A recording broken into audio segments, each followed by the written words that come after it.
Okay, so question 8a has a random variable x that is normally distributed with a mean of 100 and a standard deviation of 4.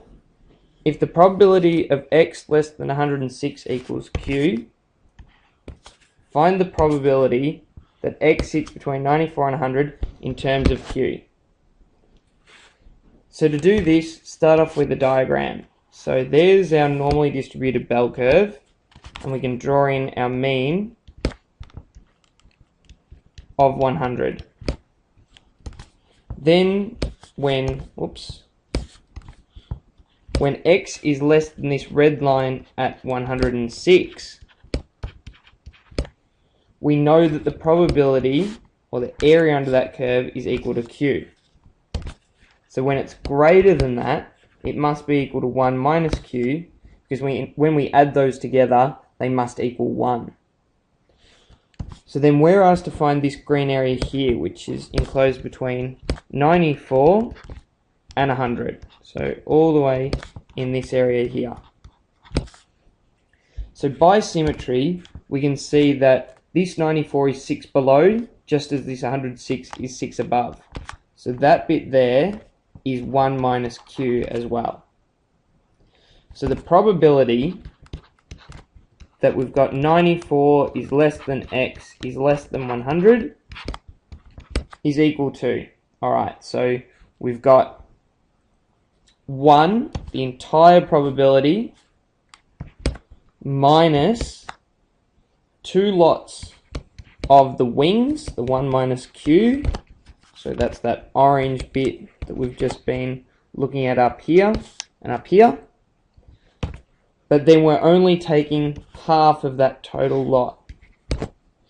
So that's the same as 1 on 2 minus 2 plus 2q. So we've got still both of those. Oops, I'll just write that out again. Sort of stuffed it up. So that's the same as a half minus 1 plus q. Because that 2 there, we've kind of cancelled with that, but we've left that divided by 2. Alright, so a half minus 1 is minus a half plus q, and that's our final probability for that question.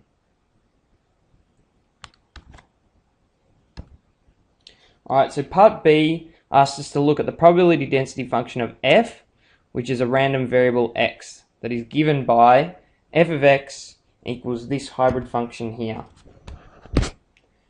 So we want to find the value of b such that the probability that x is less than b equals 5 on 8. So to do that, we just need to set up an integral. So we need to set up the integral from 0 to b,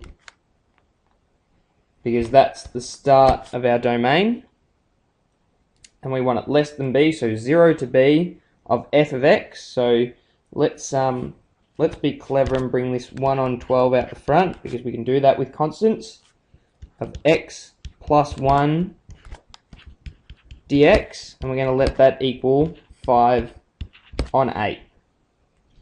So depends when you want to do this, but we could multiply both sides by 12,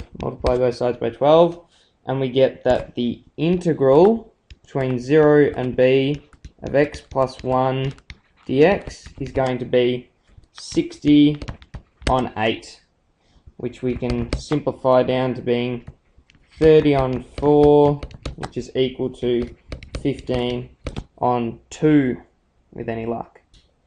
So next, all we need to do is find the actual antiderivative of this bit here with respect to x. So we're going to have x squared on 2 plus x evaluated between 0 and b equals 15 on 2. So then we're just going to substitute b into this. Substitute b into here, and then subtract away 0 substituted into there. So substituting b in gives b squared on 2 plus b equals 15,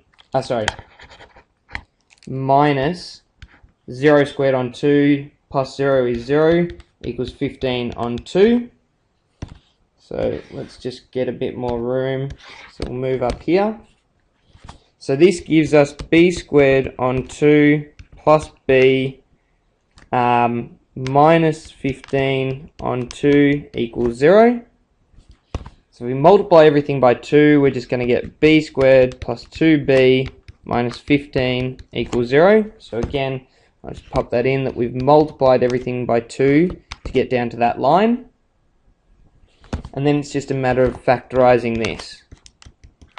So we're just looking for a number that multiplies together to give negative 15 and adds together to give 2. So let's list out the multiples of this guy. So we can have negative 1 and 15. We can have 1 and 15. We can have 3 and negative 5. And we can have negative 3 and 5. So then when we add these together, we're going to get that this is 14. Sorry, that's meant to be negative 15, isn't it? So that's going to be negative 14. And this is going to be negative 2. And this is going to be positive 2. So we're looking for the positive 2 case, aren't we? So we're going to select the last one we had.